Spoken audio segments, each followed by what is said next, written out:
Morning guys, welcome back to my channel. मैं नूँगा बेने खले हाँ करिया ओ येंगे अदना नसी जे चाको बुझले ये को कोई नया नहीं ये अदे घरे नमु लुहोंगबासु चकदबा अदु तोरी कहां से दम कोई थोइबी दो नसी मसाद खितंग नम्मेना चोकथब मालेना डॉक्टर रतन गिदा ओइना हॉस्पिटलाइज तौरजन मदन पुरेबको हजिक खता हजिक पुंग तरेट निपान तारेबको मिनिट 30 की मांगदा कोई नावने नावपीने कोई बाने थोइबी का पुलप चखरेबा मराम ट्रिप याला खर ममी मनाय खर सिंगेना खलमने दो हजिक नुहलप पकन खितंग मसा नमबुला कोई तो बाइतारे अदना दाना पुरगा आदेना हॉस्पिटलाइज तौरजन मदन फाने खलक मदन पुरेबको अदना से फिल्टर की Filmde singe, mai kitche. Tadi horen jina, kino ising hasil ni phone da. Horen chaku jina kamai to wada da. Ye ngaji, mai Paul tu. Ai budi ya ni. Kanji chalo hai bra. Nanti ni sakani, nanti sulah sakani. Nang ne abin dia. Okay. Oh ye ngaji, ini filter kitchen tu sini.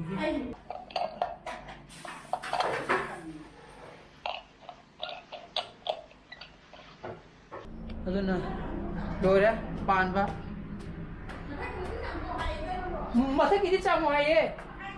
हाँ अदुगा कोई थोइबी की तो sticky the Ratan the येंगने ना पूवी में वो तो इन्हें पाव खप पाना पकान दे रतन की तो चंग थे ना है वो हाँ नहीं तेरा आगे तो डॉक्टर तो मोलो चंग मोलो इन्हें चंग है बा अदु तो उन्हें पकान दा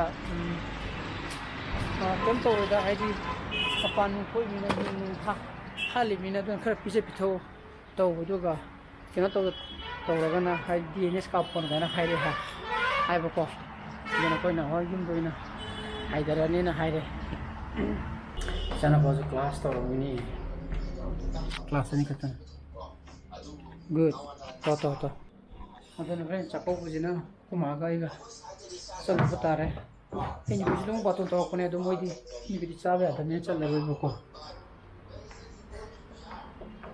ta đi qua cái tiếng cái chắc là hai đi qua tiếng nó muốn sanh đi thế này अदु बुचोनी आगे दी सच्ची दिन साबिया यहाँ तक जो दिखाई दी अंदर थारी चक्कों बुरी ले याम में लोगों जो याम में ना दुनिया स्टीम तक की क्या कोई ना जो लाने सब मालूम दिया उन्हें ना स्टीम लेके नहीं बानी बिठोले ऐसे तो नहीं बिया शायद लेके शायद स्टीम में लोगों की अमत ले ट्रेनिंग सी दिया सदी फमने सिदे फमने सेम सम तो कोई जुमलम दा हमगी बदल लेगिद्रा ने येंग मंगार सेम तो याम जे सेम बितर लेगी लाखने नांगे मोय तिगुम कामु दु जो जोलम परफॉर्म दु फमम दरे सिदि केदरो जन को कथेन तो इन लाय बानी सेम फंग दना मको नांगे दे कोई ना फंगे कोई नींदा नहीं मागी दुकान दा जो याव ने दोंगा मसी चलो कान दा है पन हाले ना हरे बा आइदी लेबी ने बा लेरा मरोय बको अदना पाखते नि नि ले तो सिद लाइदा थोला हेरा बा तारे ने को सिदेन सार बसा हबाने हाव बिजा हाव दो माले मा या हवाय थोंग जि दे सांग हे दे हाँ कोई जी अति से आई रिंगा जो ताऊ रगा तो आना हाप मान बा सिर हवा सी हाउदी हाउनी जी दन मोए दी आई नि बिदि साब जु याद नि ना मादी चनिंग द्रे बा नंदी क्वाकति जु चलो एदा चलो है जुरो बा अदु जोनिया दी चपिउ जे अको मिगे सगुलागा उती ga सायागा gulai này uti di campur na ꯑꯗꯨꯅ ꯍꯧꯖꯤꯛ ꯄꯨꯡ 12ꯒꯤ ꯇꯥꯁꯜꯂꯛꯑꯦ ꯃꯤꯅꯤꯠ 35ꯃꯨꯛ ꯂꯩꯔꯒꯗꯤ ꯆꯠꯈ꯭ꯔꯅꯤ ꯑꯩꯈꯣꯏ ꯃꯥꯒ ꯑꯩꯒꯗꯤꯀꯣ ꯑꯗꯣ ꯑꯩꯈꯣꯏ ꯕꯕꯥꯍꯣꯏꯁꯨ ꯍꯜꯂꯛꯇ꯭ꯔꯤꯌꯦ ꯃꯣꯏꯁꯨ ꯑꯃꯨꯛ ꯗꯥꯛꯇꯔ ꯔꯇꯟꯒꯤꯗ ꯑꯃꯨꯛ ꯆꯪꯉꯦꯅ ꯑꯃꯨꯛ ꯍꯥꯏꯔꯦꯕꯀꯣ ꯗꯥꯛꯇꯔ ꯔꯇꯟꯒꯤꯗ ꯆꯪꯉꯒ OPD ꯌꯦꯡꯉꯦꯅ ꯑꯃꯨꯛ ꯍꯥꯏꯔꯛꯑꯦ ꯑꯗꯨꯒꯤ ꯉꯁꯥꯏ ꯇꯤꯀꯦꯠ ꯉꯥꯏꯅꯔꯤꯒꯤꯗꯤ ꯍꯥꯏꯕꯅꯦꯕ ꯑꯗꯣ ꯍꯧꯖꯤꯛ ꯌꯦꯡꯗꯤ ꯌꯦꯡꯉꯝꯃꯗꯧ ꯃꯥꯜꯂꯦ ꯑꯗꯣ ꯍꯣꯔꯦꯟ ꯂꯥꯛꯑꯀꯥꯟꯗ ꯀꯃꯥꯏꯅ ꯇꯧꯗꯣꯏꯅꯣꯗꯣ ꯍꯣꯁꯄꯤꯇꯥꯂꯥꯏꯁ ꯇꯧꯗꯣꯏꯔꯥ ꯀꯩꯗꯧꯗꯣꯏꯅꯣꯗꯣ ꯑꯗꯨꯗꯤ ꯈꯪꯗ꯭ꯔꯦꯕꯀꯣ ꯑꯗꯨꯅꯤ ꯀꯃꯥꯏꯅ ꯇꯧꯁꯦ ꯍꯥꯏꯅ ꯏꯕꯥꯅꯤ 13 ꯇꯥꯁꯜꯂꯛꯑꯦ ꯐꯥꯎꯅꯗꯤꯌꯦ ꯐꯣꯟ ꯄꯥꯏꯔꯗꯤ ꯃꯣꯏ ꯀꯅꯥꯝ ꯑꯩꯈꯣꯏ ꯗꯤꯗꯁꯨ ꯇꯧꯋꯦ ꯒ꯭ꯂꯥꯁꯇꯁꯨ ꯇꯧꯋꯦ ꯄꯥꯏꯔꯛꯇꯤꯌꯦ 11:30 ꯇꯥꯁꯜꯂꯛꯑꯦ ꯗ꯭ꯔꯦꯁ ꯁꯦꯠꯄ ꯂꯣꯏꯔꯦ ꯑꯗꯣ ꯃꯩꯁꯨ ꯃꯨꯠꯈ꯭ꯔꯦꯕꯀꯣ ꯍꯧꯖꯤꯛꯀꯤꯗ ꯑꯩꯈꯣꯏꯗꯤ ꯆꯠꯂꯒꯦ ꯇꯧꯔꯤꯌꯦ ꯌꯥꯝ ꯐꯔꯦ ꯉꯁꯥꯏ ꯏꯁꯇꯤ ꯇꯧꯍꯧꯕ ꯅꯠꯇ꯭ꯔꯒꯗꯤꯀꯣ ꯑꯁ ꯑꯩ ꯍꯣꯔꯦꯟ ꯆꯥꯛꯀꯧꯕ ꯍꯜꯂꯛꯑꯒ ꯏꯁꯇꯤ ꯇꯛꯀꯦ ꯀꯥꯟꯅꯒ ꯈꯜꯂꯝꯃꯒ ꯊꯝꯃꯝꯃꯗꯤ ꯑꯩ ꯍꯣꯔꯦꯟ ꯂꯨꯍꯣꯡꯕ ꯐꯩꯖꯣꯝ ꯄꯣꯌꯥꯠꯇꯣ ꯏꯁꯇꯤ ꯇꯛꯇꯅ ꯁꯦꯠꯂꯒ ꯆꯠꯄꯅꯤ ꯍꯥꯏꯔꯤ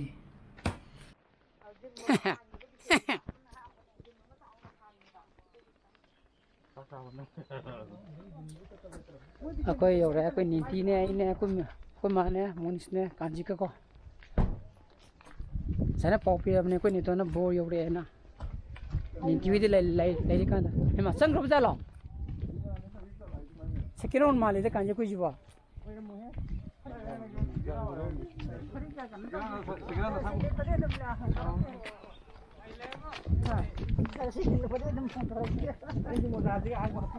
ꯑꯩꯈꯣꯏꯗꯤ ꯁꯦꯀꯦꯟ ꯔꯥꯎꯟ ꯆꯥꯔꯁꯨ ꯌꯥꯏꯗ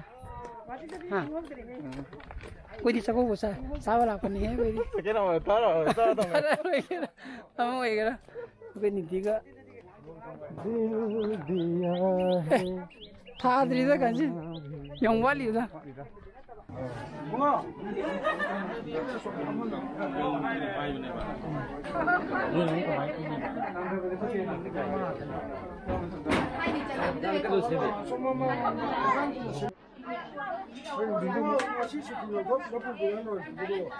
Hoy un día me siento ya que ni entro para ti. No está todo, ya lo entro.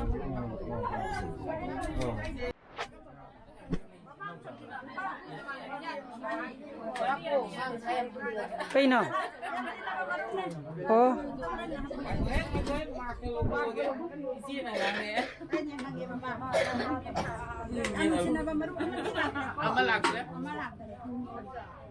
ID oh. College life ta. College friend. Ya ni mana mama lag. Jadi kalau kau malam lain usi. Saya ni kita mana macam tu kita mui kita classmate boleh lepas. Ini Sini berada. kapi. Kita ada lagi kita. Sini kapi oh ya. Ya ya.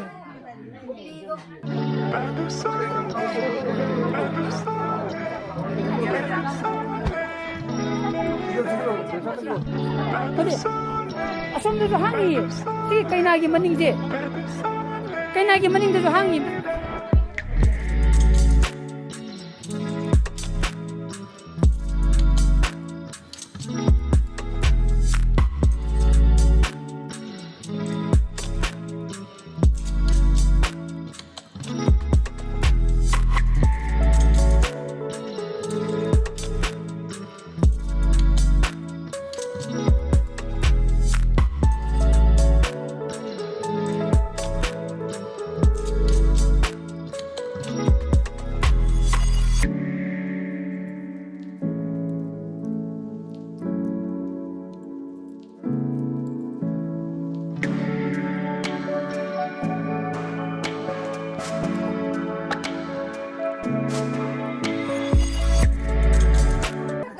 Aku di situ ini baik tu sih.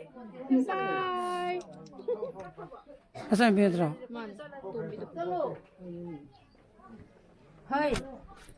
Bây giờ đi chặt. Yumda yore. Oh, kau baju lah ni. Kau pau ni tu sen. Punca ta. Anita, kasangre. Aku tu mau tadi ngamor. Wah, masih dia. Kau saksa ni mungkin kau. Deh. Kau itu orang.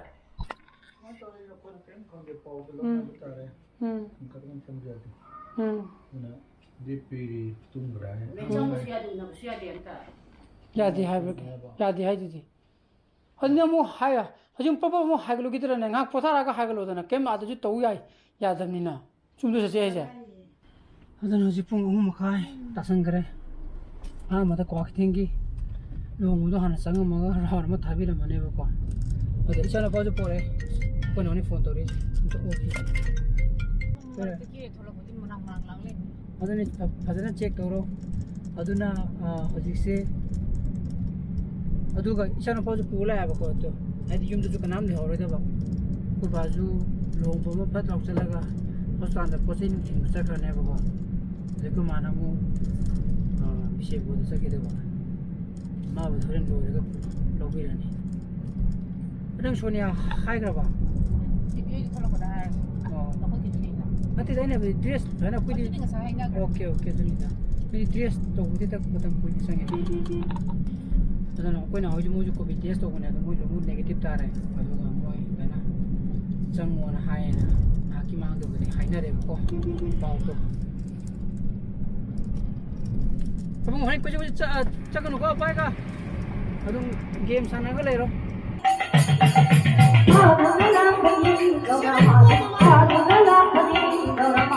Ya teraba. Ya teraba.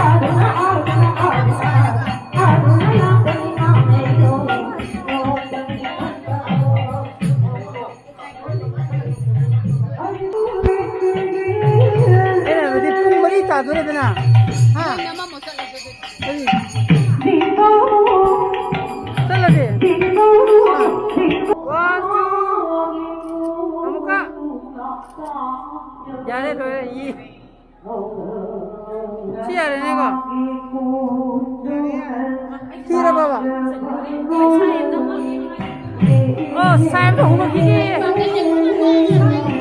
Saya tu hulu gini. Cibi ko.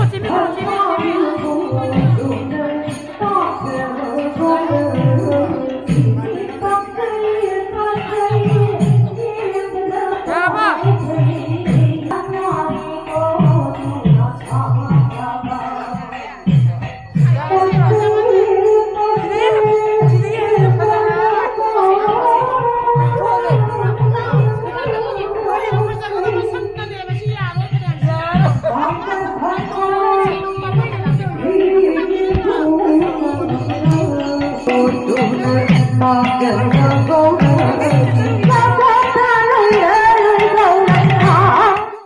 Ada nasi Sonia kita mu jauh re.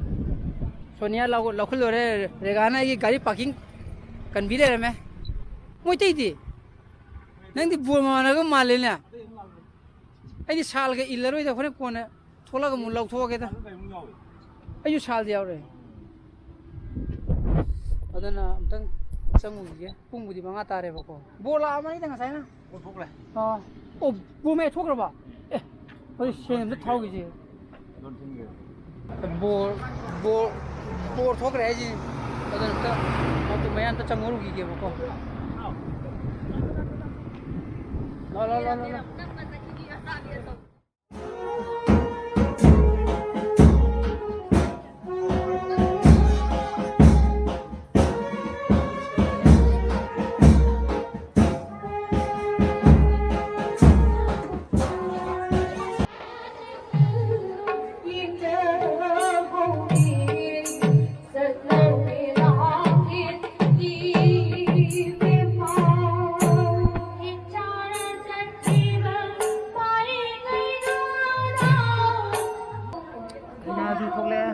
Di round sekian ni na.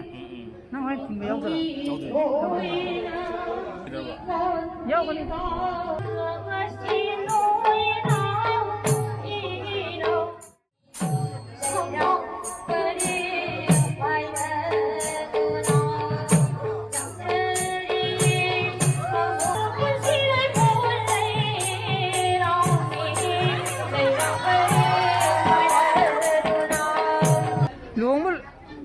Luhongbasu loi re.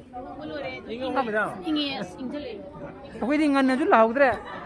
Foto tu kapan ngau dre? Ini rekan tu buat apa ni? Di kafe. Ha? Di kafe. Kana. Apa ni? Oh. Ngau itu apa? Aku ini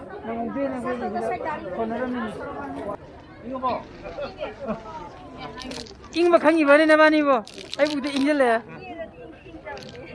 어디 아버지 가만히 두잖아 맛 들라 그네